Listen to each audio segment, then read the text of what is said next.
Olá, meus queridos, sejam muito bem-vindos ao canal da FAME, a Formação Avançada Materno-Infantil. Para quem não sabe, a Formação Avançada Materno-Infantil, como o próprio nome já diz, é uma formação para nutricionistas profissionais que atuam no universo materno-infantil. Lá a gente destrincha todo esse universo aí de tentantes, gestantes, lactantes, introdução alimentar e nutrição para crianças acima de 2 anos. E aqui no nosso canal do YouTube, a gente também traz alguns assuntos relacionados a esse universo para que vocês consigam sentir um pouquinho do que é o gostinho de estar dentro da nossa formação. E hoje a gente vai falar sobre um assunto que é pouco falado, né? Quando a gente olha para o contexto aí de atendimentos de gestantes, as pessoas voltam-se muito, né, para o manejo, para buscar informações relacionadas à diabetes gestacional. Inclusive, nós temos uma aula lá dentro da nossa formação chamada Complicações Comuns na Gestação, e lá a gente ensina todo o manejo ali da diabetes gestacional em si, mas a gente precisa lembrar também que existem algumas pacientes que vão chegar para a gente com diabetes prévia à gestação, né? Com diabetes tipo 1, diabetes tipo 2. E além de, às vezes, chegarem ali com uma diabetes prévia, a gente também vai ter pacientes, muitas vezes, que vão diagnosticar uma diabetes mellitus dentro do período gestacional, né? Bom, e aí hoje o que eu fiz? Eu decidi pegar ali os nossos materiais mais recentes, né? O que a gente tem de mais recente, de diretrizes, de consensos, né? De materiais ali na literatura, e fiz um resumão compilado ali das informações para destrinchar aqui junto com vocês, tá bom? Bom, então esses foram os materiais que eu me baseei para fazer essa linha aqui para gente. Então tem o consenso português de diabetes e gravidez, que é esse primeiro aqui, que teve atualização então em 2025. Temos aí a guideline europeia, né, de diabetes prévia à gestação. Temos as recomendações da Organização Mundial de Saúde, que saiu ali finalzinho do ano passado, então, se eu não me engano, foi novembro ou dezembro de 2025. E temos esses dois também, da Sociedade Brasileira de Diabetes, que faz materiais, assim, impecáveis, inclusive também o manual de contagem de carboidratos, que eu vou citar no decorrer da aula, que é um material deles, assim, muito, muito bom, tá?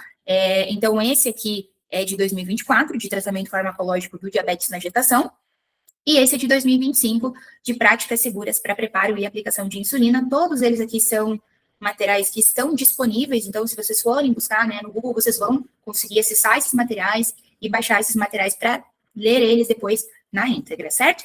Bom, então, por onde que a gente começa, né, quando a gente está falando aí de mulheres que pretendem engravidar e que mulheres que pretendem ser mães, né, e que possuem diabetes, né, tanto tipo 1 quanto tipo 2.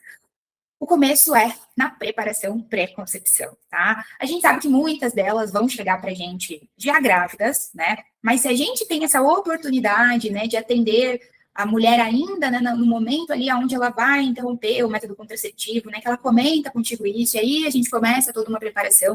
Eu venho observando esse movimento acontecendo cada vez mais, então eu venho percebendo que as mulheres estão fazendo esse movimento de buscar a nutricionista um tempo antes, um bom tempo antes de iniciar, até mesmo de parar ali, de interromper o método contraceptivo. Então, isso é uma excelente evolução, assim, que a gente está percebendo, eu e outras profissionais que atendemos esse público, né? Então, a preparação pré-concepção é muito importante nesse cenário, né? Então, para que a gente consiga proteger a nossa paciente de alguns riscos, né, minimizar esses riscos, principalmente quando a gente está falando aí de diabetes, a gente está falando de riscos de malformações congênitas, risco de aborto, é muito importante que a gente sempre questione a intenção da nossa paciente de engravidar, né, nas consultas que ela tiver com a gente.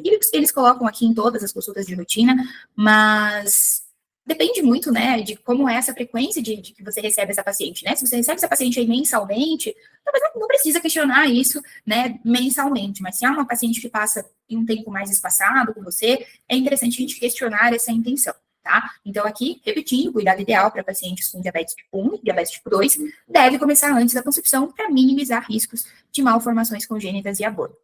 E aí, com relação a uma meta, qual seria uma meta de hemoglobina glicada dessas pacientes, né? O ideal é atingir uma meta aí de uma hemoglobina glicada abaixo de 6,5% antes da suspensão da contracepção. Então, aí a gente estaria falando de um cenário de maior segurança para esse momento gestacional. Antes de parar o anticoncepcional, já é ideal que a meta esteja aí nesses valores, tá? Bom, Não tem como a gente abordar esse assunto, né, sem a gente falar dos agonistas do GLP-1, isso que a gente tem pacientes que fazem o uso. É muito importante reforçar aqui que esse uso deve ser suspenso antes da concepção. A gente vê algumas pacientes que acabam suspendendo ali no iniciozinho da gestação, né, que acabam, às vezes, tendo ali a eficácia do método contraceptivo um pouco reduzida e acaba acontecendo ali uma gestação, mas se possível, se essas pacientes, inclusive, forem acompanhadas por vocês, a gente precisa sempre falar sobre essa questão, né, da redução da eficácia do anticoncepcional, e aí, nesses casos, a gente precisa suspender, a recomendação é que haja suspensão antes da contracepção. Por quê, gente? Porque a gente precisa de um tempo de transição seguro para a insulina, e a gente precisa aí, né, atingir a meta glicêmica antes da organogênese, porque a gente sabe que é um momento ali muito propício para o desenvolvimento de malformações congênitas. Então, a gente precisa ter esse tempo, né? A gente sabe que quando a gente está falando de pessoas que usam agonistas do GLP-1, muitas vezes a gente vai estar falando, então, né, de obesidade, e a obesidade é uma doença crônica que possui sintomas. Então, quando a gente suspende um tratamento de obesidade, é normal que a pessoa apresente sintomas da doença que ela possui.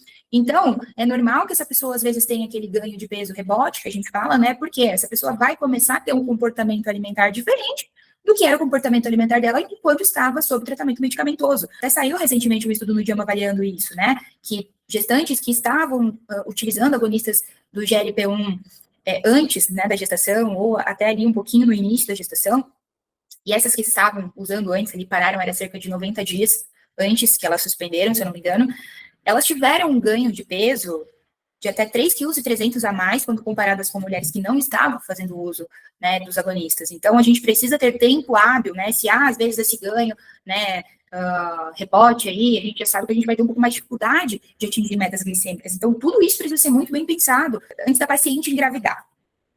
Suplementação, né, ácido fólico, mínimo de 400 microgramas ao dia, mas a gente precisa lembrar o seguinte: pessoas com obesidade são fatores de risco para defeitos de tubo neural. Então, essas pessoas possuem uma necessidade de suplementação de ácido fólico em um valor maior.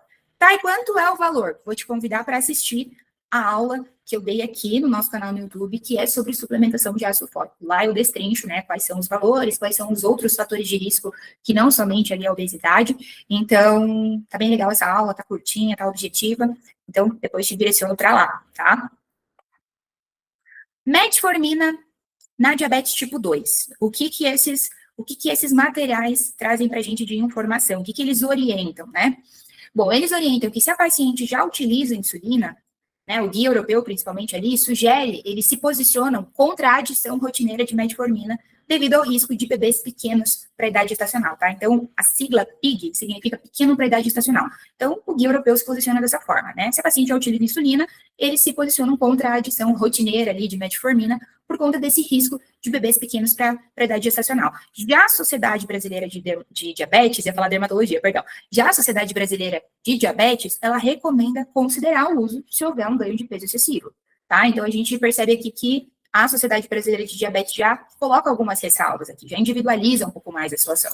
Com relação à pré-eclâmpsia, né? Então, iniciar a aspirina de 75 a 100 miligramas ao dia, entre a 12ª e 28ª semana, idealmente antes da 16ª. Quem vai prescrever isso aqui? A obstetra da paciente. Metas glicêmicas e monitorização. Quais são os valores de aula? De jejum e pré-prandial, de 70 a 95 miligramas por decilitro, 1 hora pós-refeição igual ou menor que 140 miligramas por decilitro, e 2 horas pós-refeição igual ou menor que 120 miligramas por decilitro. E aí, os materiais trazem o seguinte, principalmente ali, se não me engano, o guideline da OMS e o consenso português, mas principalmente ali da OMS, preconizar individualidade para melhorar desfechos maternos e neonatais. Ou seja, a gente precisa ir olhando para esses alvos, mas entendendo em qual deles ali a nossa paciente, né, apresenta, às vezes o bebê apresenta um ganho de peso, né, um crescimento mais adequado, a paciente mantém ali um ganho de peso mais adequado, então a gente sempre busca individualidade nesses casos, tá?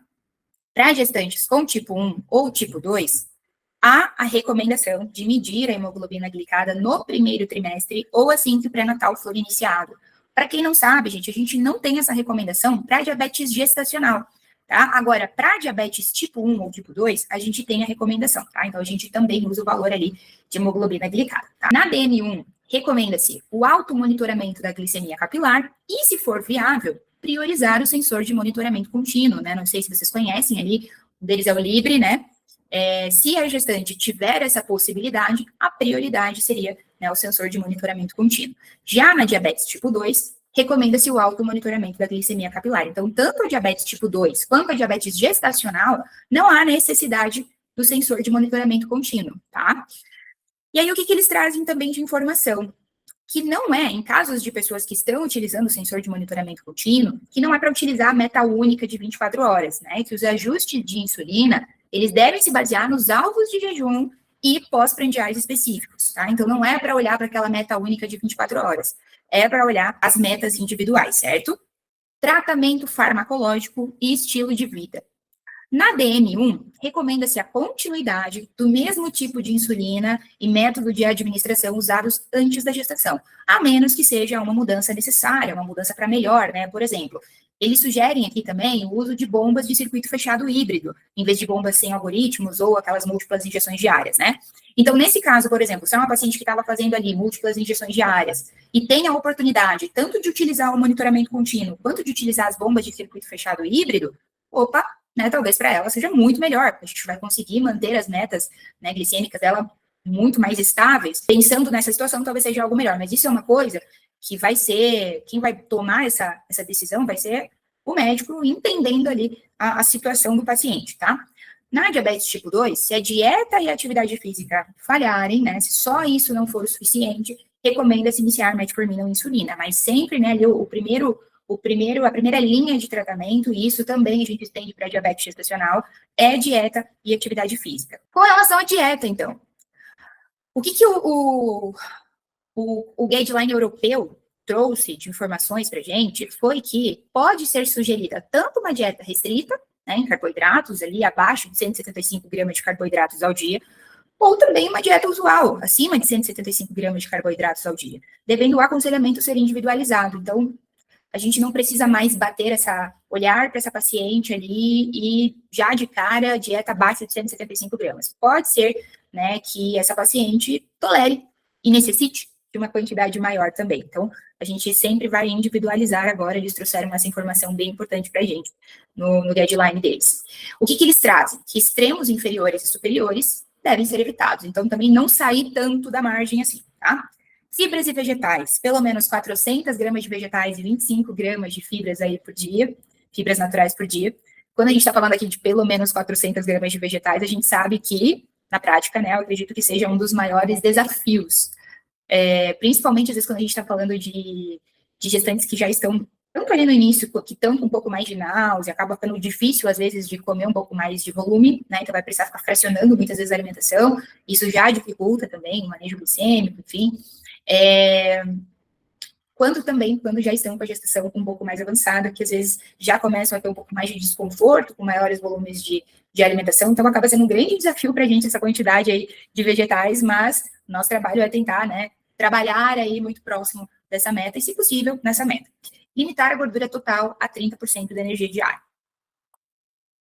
Insulinoterapia, né? Tipos, cálculos e ajustes dietéticos. Eu vejo que isso também é uma grande dúvida das pessoas que atendem esse público, né? E a gente precisa entender um pouquinho mais sobre tipos de insulina, por mais que não sejamos nós que prescrevemos isso, a gente precisa entender, porque o nosso plano alimentar também vai estar diretamente ligado ali à prescrição, né? Então, nós temos aí insulina de ação rápida e ultra rápida, que é aquela indicada para controlar a glicemia após as refeições. E nós temos a de ação lenta, intermediária, que é indicada para o controle do jejum, níveis entre refeições. Com relação à dose, cada trimestre, gente, vai possuir necessidades diferentes. O ajuste de insulina, ele não é um ajuste, principalmente ali na DM1, é um ajuste complexo, tá? Não é simples, precisa ser feito por um médico especializado, né? Principalmente que tem essa especialidade não só no diabetes, mas principalmente em gestação também, porque cada trimestre, né, às vezes a glicemia vai se comportar de uma forma diferente. Tem toda a questão ali de, às vezes, precisar ter uma rotina um pouco mais estruturada, e nem sempre isso vai ser possível, né? A glicemia pode ter variações ali, a depender da rotina, do momento em que você fez essa refeição, como foi teu sono, como está teu nível de estresse, né? Então, o ajuste é complexo, né? E ele é médico. Na diabetes mellitus gestacional, a gente tem essa sugestão aqui de dose inicial, tá? Dose por refeição. Como que é feito, né? Então, o ajuste é feito com base na quantidade de carboidratos que será ingerida naquela refeição específica. Isso permite que a dose de insulina cubra exatamente, né, a glicose que vai entrar na corrente sanguínea após comer. Então, logicamente, né, para isso, a gente vai precisar fazer esse cálculo ali de quanto que tem de carboidratos em cada refeição, a gente precisa informar isso para o nosso paciente precisa ali nos dar um feedback de quanto daquilo ali está sendo seguido ou não, né, mas a gente também tem outros materiais aí que favorecem um pouco também de uma maior substituição, às vezes, né, de um pouco mais de autonomia também, que é a frequência de ajuste, né, no mínimo a cada 15 dias aí até a 30ª semana e semanalmente após a 30ª semana. Quem nos traz essa informação é a Sociedade Brasileira de Diabetes. A gente não sabe, né, se na prática realmente é tão frequente assim. Tudo depende muito também da condição financeira do paciente, de como que é feita essa distribuição de consultas, de acesso a esse médico. A sugestão é essa, pensando ali em todos os ajustes fisiológicos, as demandas ali na gestação. E no pós-parto, né? No pós-parto há uma recomendação de reduzir a dose da insulina em 50% ali em relação à dose pré-gestacional ou em 70% em relação à dose do final da gestação. Tá? Para calcular a dose exata antes de cada refeição, utiliza-se a relação insulina-carboidrato. O que é essa relação? Essa relação ela nos indica quantos gramas de carboidratos são cobertos por uma unidade de insulina rápida ou ultra rápida. Então, como que a gente aplica? Vamos entender que a relação ali carboidrato-insulina da nossa paciente é 1/15, né? Uma unidade para cada 15 gramas de carboidrato. E isso quem vai ajudar a definir é o médico, tá, gente? Então, vamos supor que a relação insulina-carboidrato dessa nossa paciente é uma unidade para cada 15 gramas de carboidrato. E ela vai consumir ali 45 gramas de carboidrato naquela refeição. Como que a gente vai fazer essa conta? A gente vai dividir 45 gramas de carboidratos por 15 gramas e ela vai nos dar ali o valor de 3 unidades de insulina rápida, tá? Então, essa relação deve ser ajustada conforme a necessidade individual e reavaliada no pós-parto.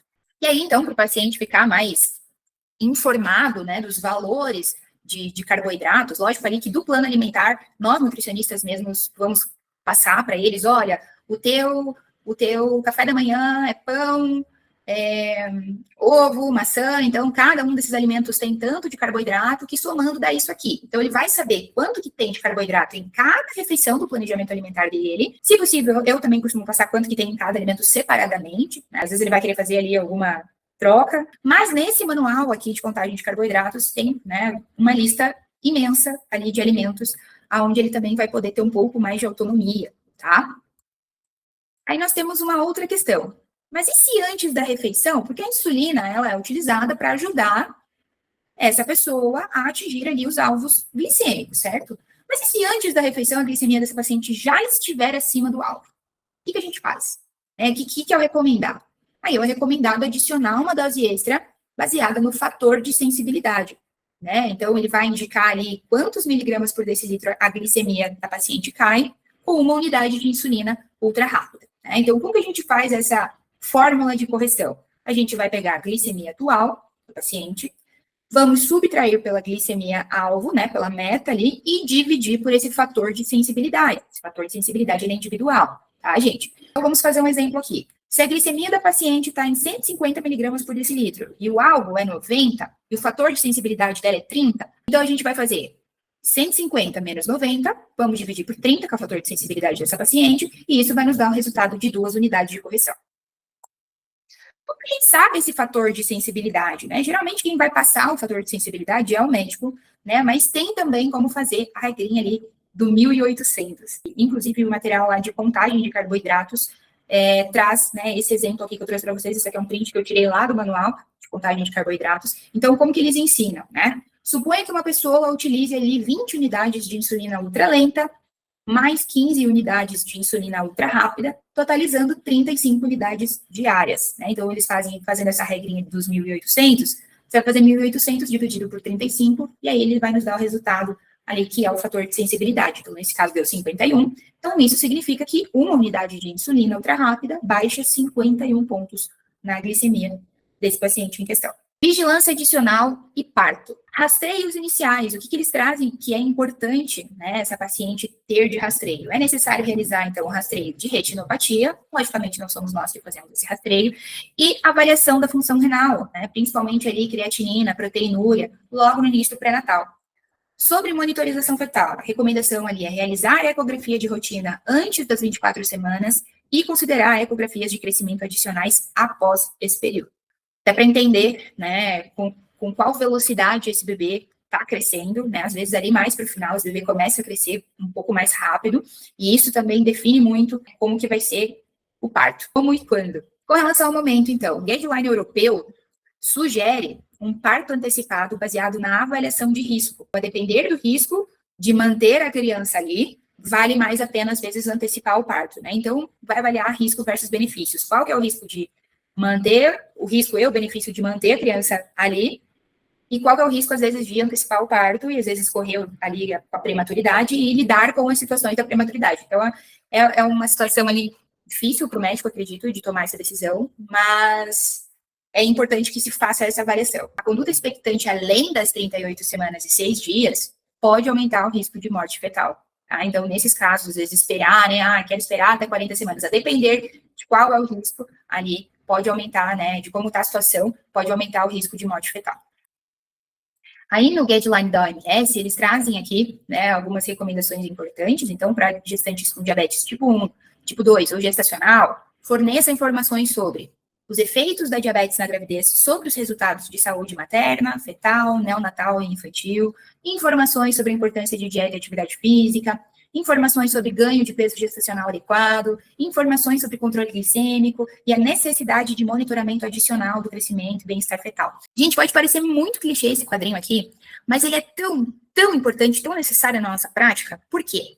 Eu vejo movimento, às vezes, de muitos profissionais deixando de falar sobre os efeitos do diabetes, porque ficam receosos em, às vezes, ocasionar um terror ali na mãe, né, em assustar a mãe, né, e a intenção, gente, nunca vai ser essa. E aí, o que eu falo depende de como que você vai passar essa informação, mas a mãe tem direito de saber, né, até porque, às vezes, é justamente ela saber os desfechos disso que vai trazer uma certa motivação para ela levar esse tratamento mais a sério. Então, não é uma questão de assustar, é uma questão de ela entender qual é a gravidade disso, porque às vezes a gente vê um movimento de minimizar um pouco a questão do diabetes, principalmente a gestacional, né, que a gente acaba não abordando aqui, mas principalmente a gestacional. A gente vê um controle de glicemia, um monitoramento, principalmente, sendo muito deixado de lado, né, eu, assim, atendendo muitos casos, assim, eu percebo, às vezes, o quanto é algo que eu preciso ficar um pouco mais em cima, com relação a me manter informada, com relação ao monitoramento, né, com o passar do tempo, essas gestantes vão deixando de fazer, muitas vezes, né, então é importante que elas entendam quais são os riscos, até para que, se alguma coisa acontecer, elas já sabem, às vezes já leram um pouco mais sobre, já estão mais inteiradas, até para poder melhor conversar com a equipe que estiver lá, por exemplo, a hipoglicemia neonatal, né, é um risco que o bebê corre realmente, né, ele está recebendo mais glicemia, né, de uma maneira muito mais constante ali no momento em que ele ainda está no forninho. Quando ele saiu, ele pode fazer um evento de hipoglicemia, né? Então é importante que ela saiba, porque ela vai olhar ali para o bebê tendo realmente uma hipoglicemia e não vai entender nada do que está acontecendo. Então, a gente dá essa oportunidade de ela pesquisar um pouco mais, se inteirar um pouco mais, perguntar um pouco mais, quer ter atividade física, olha eles aqui, né, reforçando isso. O ganho de peso gestacional precisa ser batido na tecla, sim, gente. Eu vejo muitas pessoas falando, a gente não precisa se preocupar com isso. A gente precisa. O ganho de peso gestacional, quanto mais adequado ele tiver, melhor a glicemia desse paciente vai se comportar. Menos intercorrências a gente vai colocar ela em risco. Né? Lógico que é importante, a gente precisa olhar mais para isso. E aqui, nos casos de diabetes, a gente precisa, sim, que a paciente, às vezes, tenha uma adesão um pouco mais acima da média. São coisas aqui que eles trouxeram como recomendações e que são importantes, tá? E é isso, gente. Eu espero que vocês tenham gostado. Eu trouxe, logicamente, né, um grande compilado de resumos aqui. Não é nada, às vezes, de uma forma tão individualizada e tão aprofundada. A gente precisaria, às vezes, destrinchar um caso clínico. Lembrando que na formação avançada materno-infantil, a gente tem sempre um encontro ao vivo para discutir casos clínicos, discutir artigos científicos. Então, se você gostaria de vivenciar isso em alguma formação que você, né, pretende fazer parte, a nossa formação fornece também esse tipo de serviço, certo? Então, muito obrigada e até o próximo vídeo. Beijo!